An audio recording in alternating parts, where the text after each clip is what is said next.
Where the f were we? Oh, we were gonna.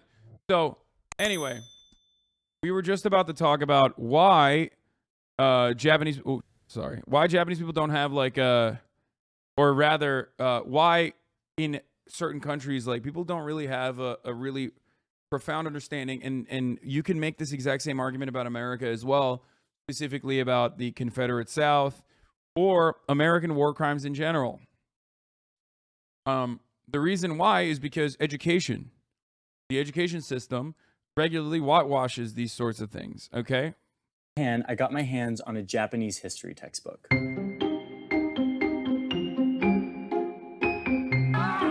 There's probably going to be TOS in this, for the record. I'm going to try to, I'm going to probably.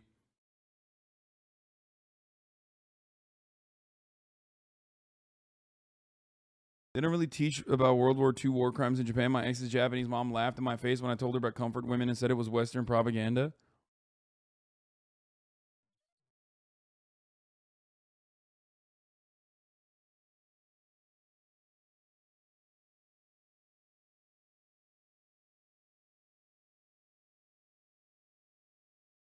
Yeah. And if this doesn't actually showcase like Unit 731, which I think it will, also known as the Manchu Detachment 731. It's a covert biological and chemical warfare experimentation unit. If it doesn't mention it, which I think it will, I will talk about it in detail in a second. There's definitely But this isn't an ordinary Japanese textbook. It's a very political one. And if you look inside, you'll see a version of history that is very different than the one the world knows. An example is the Nanking Massacre, the 1938 event in which Japanese troops murdered tens of thousands of Chinese civilians. To the world, this massacre is considered one of the most infamous They're just showing the piles of dead bodies. That's why I can't show you. War crimes committed by the Japanese during their takeover of Asia. But in this textbook, it basically gets no attention. It's referred to as the Nanking Incident. And the only attention it gets in this book is basically disputing the facts. There's no mention of the hundreds of thousands of Korean women who were forcibly brought over to serve in brothels on the front lines of the Japanese wars. These comfort women that are a huge part of Japanese history, but they don't show up in this book. When I was in Tokyo for a border store... Did you see the Lily tweet saying yesterday was the best day ever? What the f? She did not.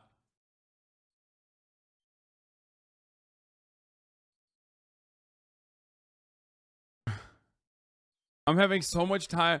I'm having so much fun in Japan. It's the best day ever. It's like when The Weeknd tweeted.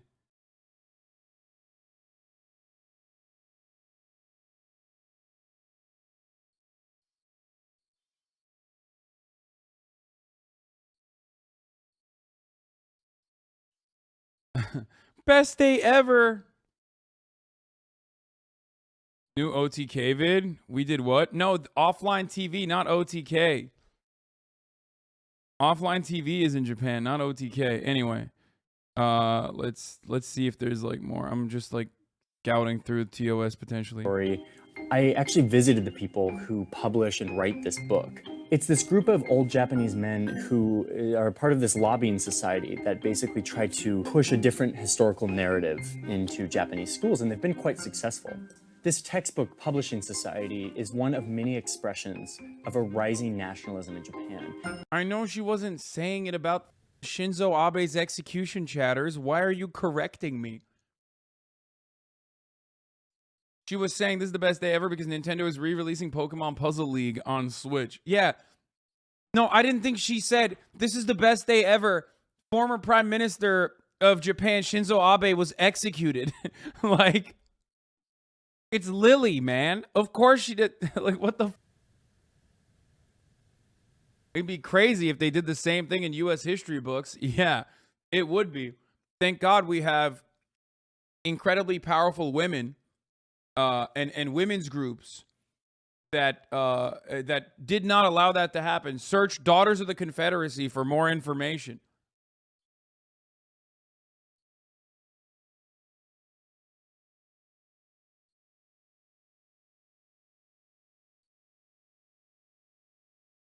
You know, one of many.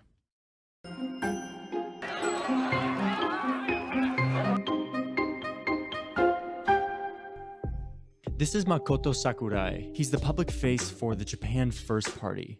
This group launched just a month after another right-wing faction across the Pacific Ocean. I own some pants.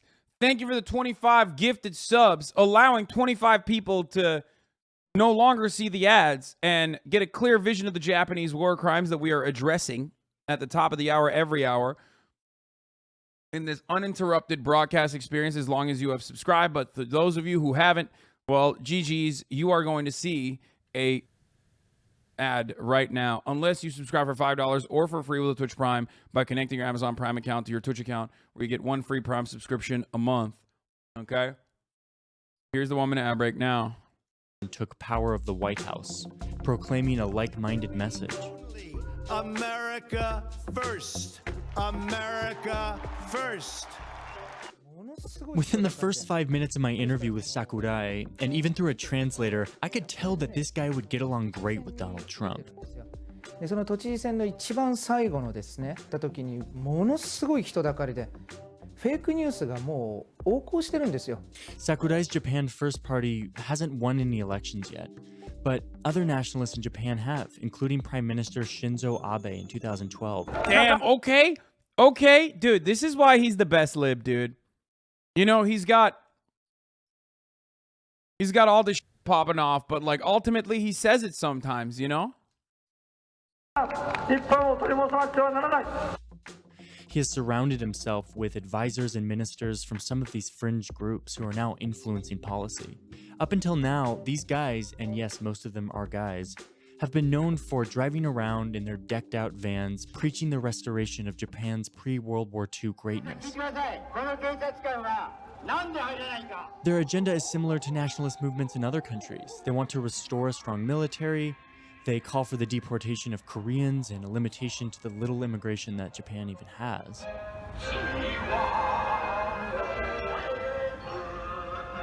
I chased after these guys and filmed them for an afternoon, watching them spar with the Tokyo police.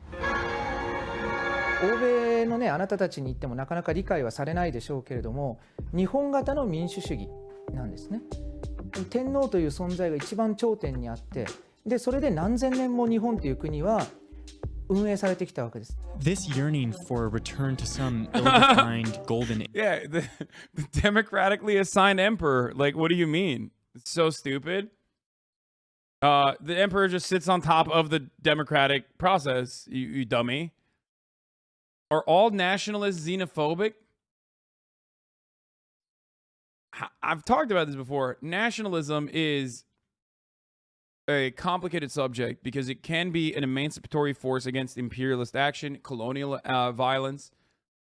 But nationalism, once established as a nation state that is no longer that has, like, you know, well-defined borders and whatnot, it will oftentimes be fascist. That's why there is a difference between like. That's why there's a difference between like Irish nationalism, which is like internationalist, ironically, in its perspective, and often has relied on help from other countries that are undergoing similar anti-colonial struggle, and also will routinely offer help to other countries undergoing colonial and imperialist oppression. Whereas or Pan-African nationalism is another another example of this as well.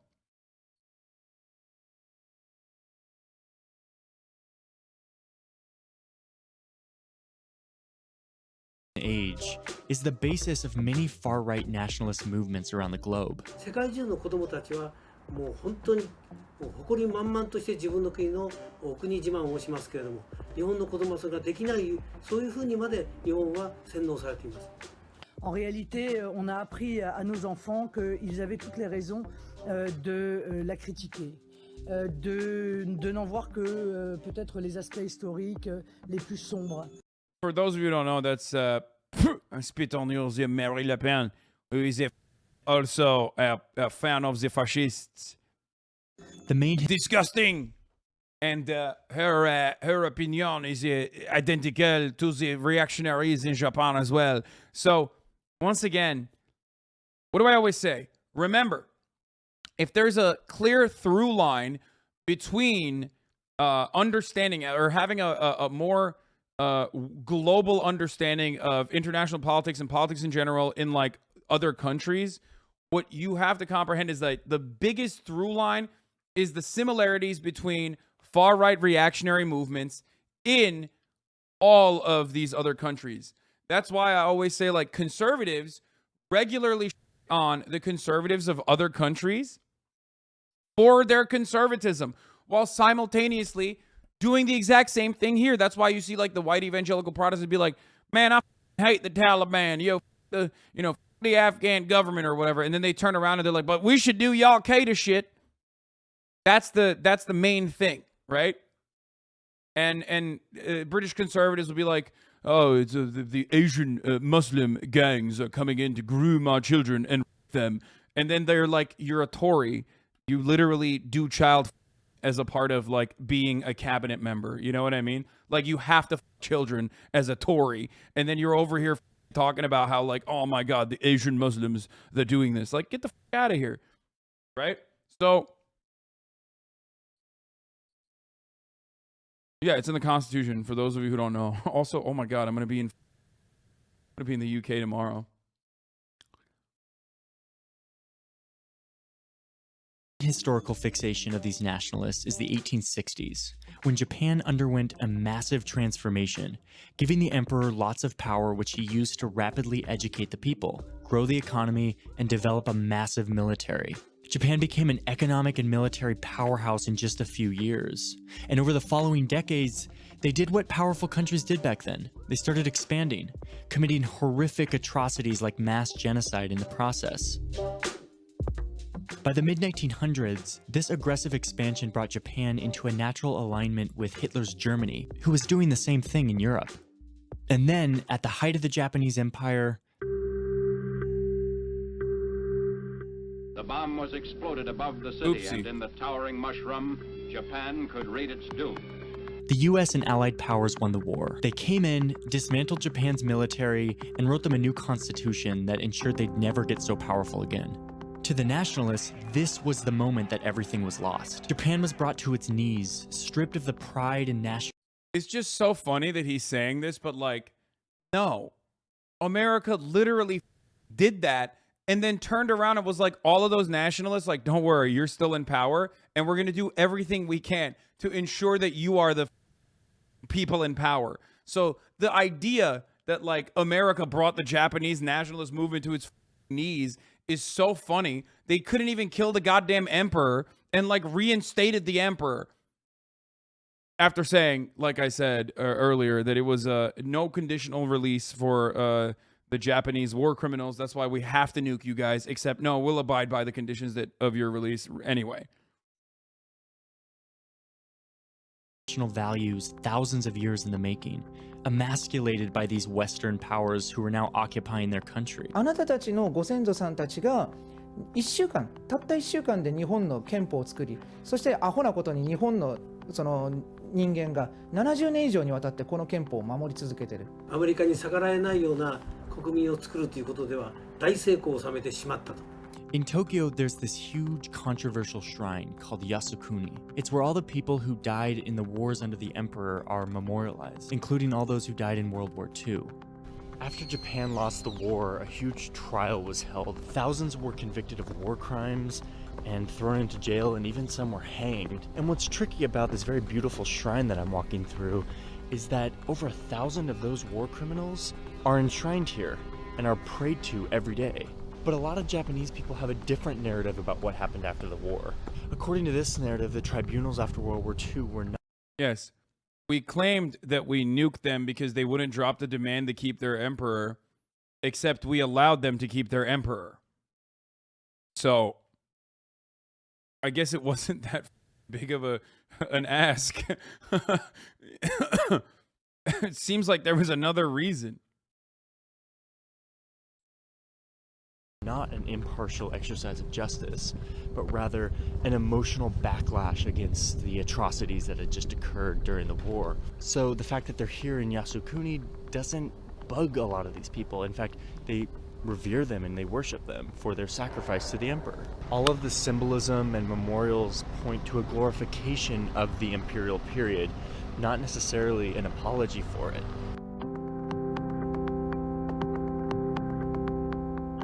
The shrine is at the symbolic Like, that's why the rising sun is considered a very controversial symbol. It's like for Koreans and for Chinese people, it is seen as no different than the swastika is seen in the West, right? And obviously, like, for that reason, like Bella Porch, if you recall, despite being Filipino, had a rising sun tattoo, and people were like, "What the is that?" And many people don't know. Like, she doesn't know. I'm 100% certain she didn't know. I mean, she's Filipino. My grandparents used to get angry when they saw the flag, and it's still the symbol in their navy. Yeah, I mean, the symbolism is still kept in many parts. But the reason why she didn't know, that is because, you know, it's not taught. Like, Japan was able to absolutely fade.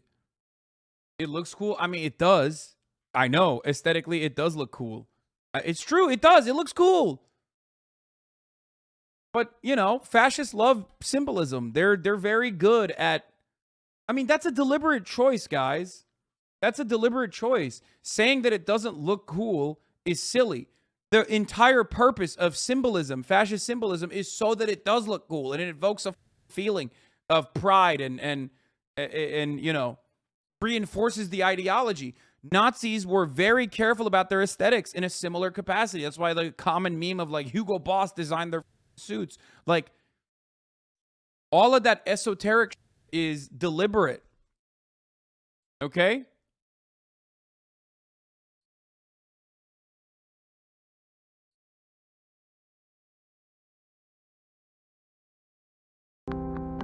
The shrine is at the symbolic heart of the nationalist narrative, censoring any mention of atrocities and glorifying the imperial age as worthy of restoration.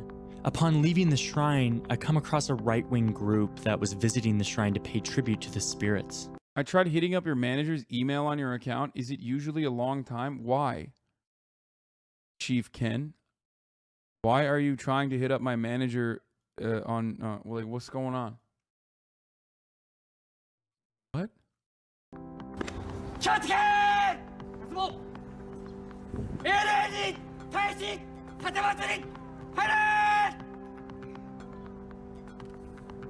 So it's tempting to draw parallels with what's happening in Japan with nationalism and what we see happening in the US and Europe with figures like Donald Trump. But while that parallel works for a little bit, it breaks down really quickly. And the differentiating factor that is the most important for understanding the difference is a word that we've heard a lot lately. Populism. Populism. Populism. Populism. Populism. Many of these movements in the US and in Europe have been led by outsiders, Oh, you work for Chuck Rocha? Yeah, my manager will definitely respond to that then. Oh God, liberals, man. Populism is a weapon, okay? Populism can mean good things that are popular, or it can mean utilizing fake populism to instill reactionary ideology. Why are liberals so ahistorical about this kind of populism? Populism bad is such a stupid take because you can slap that on anything. Oh, Democrats are running on a campaign of trying to codify Roe v. Wade. That's populist messaging. Why? Because it's literally what 70% of the country agrees that like Roe v. Wade should be codified.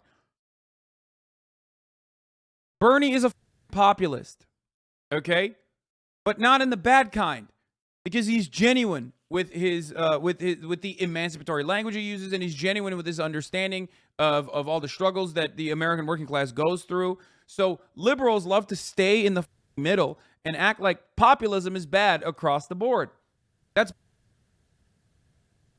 And ultimately, it's ultimately it's utilized as a weapon against the left, as well as like the far right. Meanwhile, ultimately the far right is still, because of the way that they operate and because of their interest in upholding capitalist ideology or the capitalist economic order. World War II saw Oftentimes, extensive cruelty. it's not used effectively against the. Oftentimes, it's not used effectively against the right, but only effectively used against the left. And what I've always said is, and this is something I've said about Tucker Carlson so many years ago, is that if you do not allow left-wing true economic populism to occur, and if you consistently undermine it, you are the only kind of populist messaging you're going to hear is going to be the inoffensive populist messaging from the right. Okay? That's why Tucker Carlson is the only person of prominence on national news, making it seem like he is on the side of the working class in the exact same way that the Nazis did. Volkish politics also cared about the working class, but the right working class, right? The German folk. So it was National Socialism. Even though the socialism was simply just a symbol that they slapped on, because they were expressly anti-communist and anti-socialist.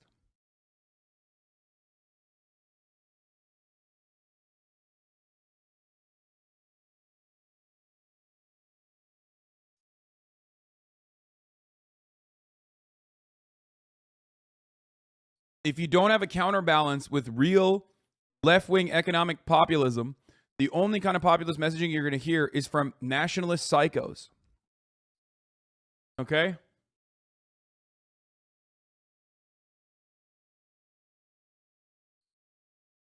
Who want to dismantle the establishment. In Japan, that's not the case. People like Shinzo Abe are through and through establishment politicians. There isn't a disruptive figure who's coming in from the outside and winning elections. While the rise of right-wing nationalism is similar between Japan and the United States and the West, it's still fundamentally quite different. And it appears that the rise of a Japanese Donald Trump is still a ways off.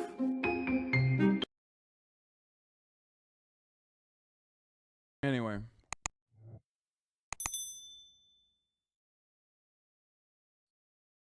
It's frustrating that people just exclusively use that